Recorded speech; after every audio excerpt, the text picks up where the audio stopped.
Symbol పై AP హైకోర్టులో వాదనలు ముగిశాయి. ఇరుపక్షాల వాదనలు విన్న ధర్మాసనం తీర్పును రిజర్వ్ చేసింది.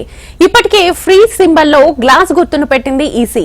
గాజు గ్లాసును గుర్తును తమకు కేటాయించాలని రాష్ట్రీయ ప్రజా కాంగ్రెస్ పార్టీ పిటిషన్ దాఖలు చేసింది. ఈ నేపథ్యంలోనే జనసేన పార్టీకి గాజు గ్లాస్ సింబల్ రద్దు చేయాలని దాఖలైన పిటిషన్ పై విచారణ జరిపి తీర్పును రిజర్వ్ చేసింది ధర్మాసనం.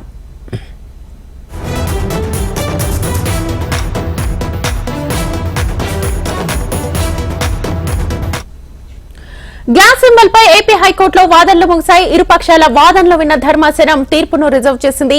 ఇప్పటికే ఫ్రీ సింబల్లో గ్లాస్ గుర్తును పెట్టింది ఈసీ. గాజు గ్లాసు గుర్తును తమకు కేటాయించాలని రాష్ట్రీయ ప్రజా కాంగ్రెస్ పార్టీ పిటిషన్ దాఖలు చేసింది. ఈ నేపథ్యంలోనే జనసేన పార్టీకి గాజు గ్లాస్ సింబల్ రద్దు చేయాలని దాఖలైన పిటిషన్ పై విచారణ జరిపి తీర్పును రిజర్వ్ చేసింది ధర్మాసనం. ఫుల్ డీటెయిల్స్ మా ప్రతినిధి కాంతిని అడిగి తెలుసుకుందాం లైవ్ ద్వారా. కాంతి,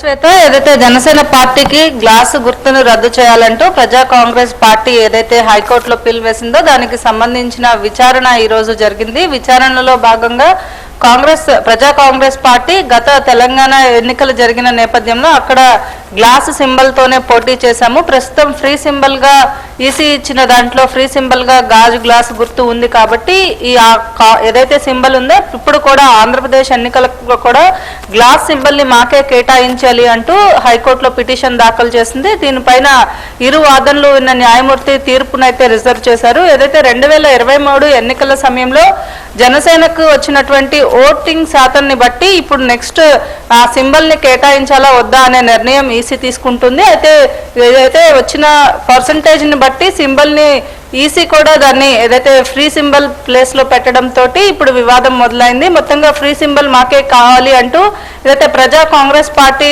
చేపట్టిందో, ఏదైతే పిల్ వేసిందో దానికి సంబంధించిన విచారణను ఇరు వర్గాలకి సంబంధించినటువంటి న్యాయవాదులు న్యాయమూర్తికి వివరించారు. ఇరు వాదనలు విన్న న్యాయమూర్తి తీర్పునైతే రిజర్వ్ చేశారు. అయితే ఇప్పుడు ప్రస్తుతం జనసేన పార్టీ కొత్త సింబల్ కోసం నమోదు చేసుకున్నట్లయితే ఇప్పటి వరకు గాజు గ్లాసు సింబల్ పైనే పూర్తిగా ప్రచారం కావచ్చు, ఫోకస్ అంతా జరిగిన నేపథ్యంలో కొంత ఇబ్బందులు పడే అవకాశం ఉంటుంది. కాబట్టి ఖచ్చితంగా జనసేన పార్టీకే ఈ సింబల్, అంటే ప్రస్తుతం కూటమిలో ఎన్నికలకు వెళ్తున్న నేపథ్యంలో జనసేన సింబల్ ఏదైతే ఉందో దాన్ని 2024లో ఏదైతే జనవరిలో ఇచ్చినటువంటి ఈసీ జిఏడి రిపోర్ట్ లో గాజు గ్లాస్ సింబల్ ను జనసేనకే కేటాయించింది. ఈ నేపథ్యంలో ఆ రిపోర్ట్ ఏదైతే ఉందో జనసేనకు కేటాయించిన ఈసీ రిపోర్ట్ ని హైకోర్టులో జనసేన తరపున న్యాయవాదులు సబ్మిట్ చేయడం జరిగింది. ఈ నేపథ్యంలో ఈ తీర్పును 2 వాదనలు విన్న న్యాయమూర్తి తీర్పుని రిజర్వ్ చేశారు. ఈ నేపథ్యంలో తీర్పు కోసం అయితే జన సైనికులంతా కూడా ఎంతో ఆతృతగా ఎదురు చూస్తున్నారు.